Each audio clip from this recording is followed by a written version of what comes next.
Hello everyone, अगर आपने इस सीरीज़ के पिछले एपिसोड्स को नहीं देखा है सो आई सजेस्ट कि पहले आप उन्हें देख लें एंड मेरे चैनल को सब्सक्राइब करें। एंड अगर आपको मेरी वीडियो अच्छी लगे देन प्लीज़ लाइक करेगा।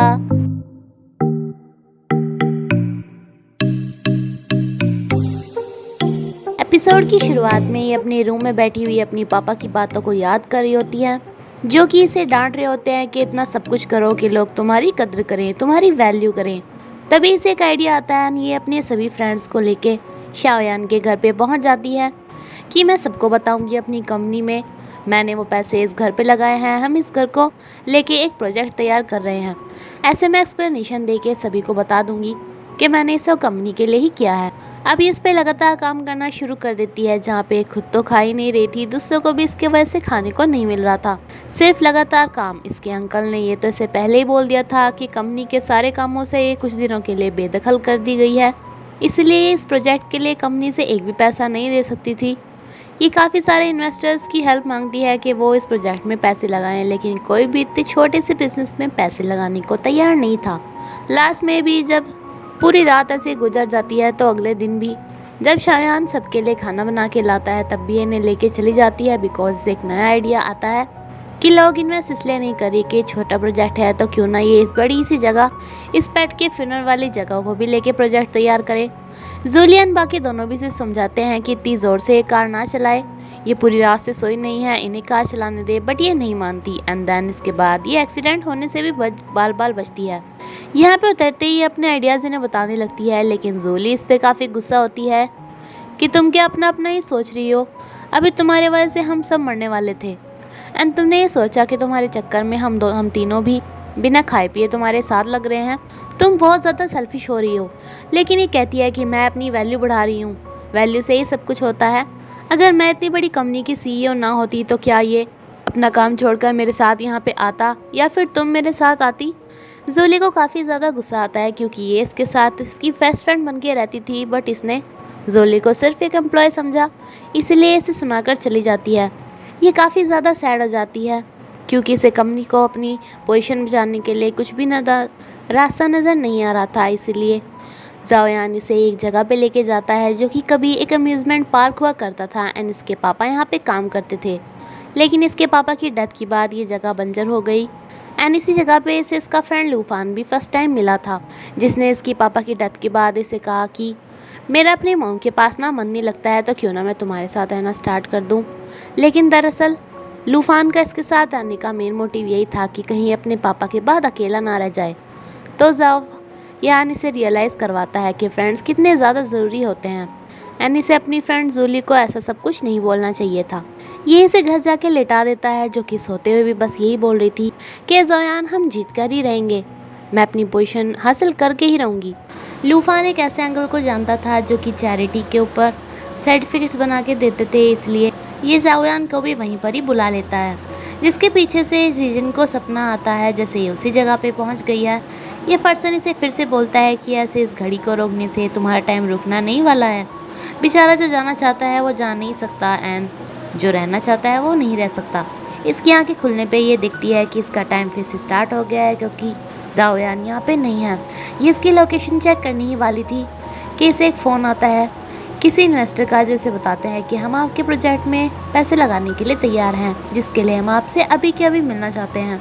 एंड ये सबके लालच में यहाँ से चली जाती है। ये कोई पुरानी डरावनी हवेली थी जहाँ से इसे आवाज़ आने लगती है कि तुमने मुझे पहचाना, मैं तुम्हारा वही पुराना एम्प्लॉय हूँ जिसे कि तुमने सिर्फ इसलिए निकाल दिया था क्योंकि मैं 2 मिनट लेट हो गया था। बट क्या तुम्हें पता है, उस दिन मेरी बेटी को बहुत ज़्यादा बुखार था, मैं रात भर उसके साथ हॉस्पिटल में रहा था। नेक्स्ट डे मैं ऑफिस में आने ही वाला था कि मेरी पत्नी बेहोश हो गई थी, इसलिए मैं 2 मिनट लेट हो गया, लेकिन तुम्हारी जॉब से निकालने के चक्कर में मैं बर्बाद हो गया। अब मैं तुमसे इस सब का बदला लेने के लिए मैंने तुम्हें यहाँ पे बुलाया है। दूसरी तरफ ये इसे कुछ पैसे फंड्स के तौर पे देते हैं, चैरिटी वगैरह के तौर पे, एंड ये इन्हें सर्टिफिकेट बना के दे देता है, जिन्हें कंपनी में दिखा पाते कि शीजिन ने वो सब चैरिटी के लिए किया था। एंड अब ये घर वापस चला जाता है जहाँ पे शीजिन तो नहीं थी, तो ये इसकी लोकेशन चेक करता है। एंड दूसरी तरफ शीजिन, जो कि यहाँ से निकलने की पूरी ट्राई कर रही थी, लेकिन ये अननोन पर्सन इसकी कार को भी ख़राब कर देता है, जिसने पहले ही काफ़ी अच्छी तैयारी की हुई थी। एंड ये से कहता है कि अभी देखो मैं तुम्हारे साथ क्या करता हूँ। लेकिन तभी इसकी घड़ी अचानक से रुक जाती है क्योंकि जाओयान यहाँ पे आ जाता है, जो कि बारिश में से इसे यहाँ से लेके घर चलाता है। तभी एक फ्लैशबैक दिखाया जाता है जहाँ पे इसके पापा को इसके बुक में से एक लव लेटर मिला था एंड इसके पापा ने इसे डांटते हुए कहा था कि अभी तुम्हारी इतनी एज नहीं है ये सब करने की, इसलिए मैं अब तुम्हें अब्रॉड भेज रहा हूँ, तुम वहाँ जाकर पढ़ना। घर आने पे जाओली भी अब इसे बोलती है कि सॉरी, मुझे तुम्हें ऐसे अकेले छोड़ के नहीं जाना चाहिए था, तुम पे गुस्सा नहीं होना चाहिए था। एंड बदले में शीजिन भी इसे सॉरी बोलती है कि मैंने तुम्हारे साथ अच्छे से बात नहीं की थी, तुम ही मेरी बेस्ट फ्रेंड हो। ये इसे डांटते हैं कि इसे ऐसे रात को ऐसे भागना नहीं चाहिए था, तो ये बताती है कि मैं भाग के कहीं नहीं गई थी, मुझे किसी ने ट्रिक किया था। और तुम सब कहाँ पे चले गए थे? तो जाओली से बताती है कि जाओयान तुम्हारे लिए सर्टिफिकेट बना के ले आया है, जिसपे इसे काफ़ी अच्छा लगता है कि अच्छा तो ये इसे छोड़ के सिर्फ इसके काम के लिए ही गया था। रात को सो के सुबह उठने पर भी ये इसे देख के यही सोच रही थी कि इसने इसकी हेल्प की, इसे वहाँ से बचा के लाया। तभी ये नोटिस करती है कि इसे फीवर हो रखा है एंड इसके साथ ही इसकी घड़ी फिर से चालू हो जाती है, यानी कि जब तक ये बीमार रहेगा तब तक भी इसकी घड़ी चालू रहेगी। इसलिए ये इसकी जिम्मेदारी बनती थी कि इसे जल्द से जल्द ठीक करे। इसलिए ये जाओली को फ़ोन करके पूछती है कि थर्मामीटर वगैरह कहाँ रखा है, क्योंकि इसकी तबीयत ख़राब हो गई है। उधर से लूफानी से बताता है कि उसे एक सूप दे देना चाहिए। सबसे पहले तो उसे ब्लैंकेट उड़ाना चाहिए क्योंकि वो अपना ख्याल बिल्कुल भी नहीं रखता। दैनी इसके लिए खुद ही सूप बनाना स्टार्ट कर देती है, जिसने कभी रसोई में झांक के भी नहीं देखा था। एन इस चक्कर में रसोई का पूरा हाल कर देती है इसे सूप देने के लिए। ये दोनों आके शॉक्ड हो जाते हैं कि आज शीजिन ने इसके लिए खाना बनाया है। एंड जाओली को तो यकीन ही नहीं आ रहा था कि ये किसी के साथ इतना अच्छा व्यवहार कैसे कर सकती है। ये जायोन को रजाई में से हाथ भी बाहर नहीं निकालने देती है, न अपने आप ही इसे खाना दे रही थी, जो कि इन दोनों को हजम नहीं हो रहा था। अब जब ज़्यादा ही हद हो जाती है, ये इसे फूंक मार मार के खिला रही होती है, तो ये दोनों इन दोनों को ही लेके जाते हैं कि तुम दोनों के बीच में रात को कुछ पक्का हुआ है ना। जायोन इसे बताता है कि शायद वो मेरी हेल्प इसलिए कर रही है क्योंकि मैंने उसे रात को बचाया था। एंड जिकिन इसे बताती है कि मैं उसकी हेल्प इसलिए कर रही हूँ क्योंकि ये घड़ी रुक ही नहीं रही है, जब वो ठीक हो जाएगा तो ये घड़ी रुक जाएगी। लेकिन जोनी को ये सब बहाना लगता है एंड ये दोनों इन दोनों के मन में बात डाल देते हैं कि शायद तुम एक दूसरे को लाइक करने लगे हो। एंड लुवान भी से कहता है कि क्या तुम्हें हर पल वही दिखाई देती है। ये सोचता है कि हाँ, इसे कभी कभी वो दिखाई तो देती है। तो बस इसी बात पे लुफान शीजिन को सौंप के जाता है कि मेरे दोस्त का ख्याल रखना। एंड अपनी गर्लफ्रेंड को लेके शॉपिंग करने चला जाता है। पीछे से अब ये दोनों एक दूसरे के साथ काफ़ी नर्वस हो रहे थे, जिनके मन में बात आ गई थी कि शायद एक दूसरे को लाइक करने लगे हैं। शीजिन इसका फीवर चेक कराती है एंड दानी से कहती है कि क्यों ना हम दोनों बाहर कहीं घूमने चलें, तुम्हें अच्छी हवा खाने को मिलेगी। अब ये दोनों अपने लिए ड्रेस चूज़ करनी स्टार्ट कर देते हैं, लेकिन शीजिन के पास तो सिर्फ इसकी ऑफिस वाली ड्रेस ही थी, जिसे काफ़ी मुश्किल के बाद एक ड्रेस मिलती है। एंड ये भी वही ड्रेस चूज़ करता है जो कि शीजिन ने इसके लिए कभी चूज़ की थी। एंड ये शीजिन को देखकर एकदम फ्लैट हो जाता है। देन ये दोनों बाहर जाते हैं, जहाँ पे शीजिन इसे थैंक्स बोलती है रात की हेल्प के लिए एंड चैरिटी सर्टिफिकेट के लिए। बट तभी इससे एक लड़का टकरा जाता है एंड इसकी जिपर टूट जाती है एंड ये आती है इसकी बाहों में। अब ये बहुत ज़्यादा अनकंफर्टेबल फील कर रही थी, जबकि इसे बात बता भी नहीं सकती थी।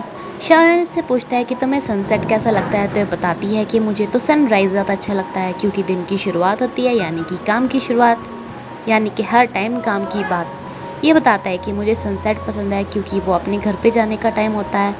बचपन में मेरे पापा भी उसी टाइम घर पे आया करते थे एंड अब मेरा फ्रेंड लूफान भी उसी टाइम घर पे आता है। ये इसे पूछता है कि इतनी ज़्यादा अनकम्फर्टेबल क्यों लग रही है, तो इसे बता ही देती है कि मेरा जिपर टूट गया। दूसरी तरफ लूफान अपनी डेट की प्लानिंग कर रहा था, जो कि अपनी गर्लफ्रेंड को सरप्राइज़ देने वाला था। एंड ये जोली को इस बहाने से बुलाता है कि मुझे कहीं पे जाना है तो मुझे पिक करने आ जाओ ना।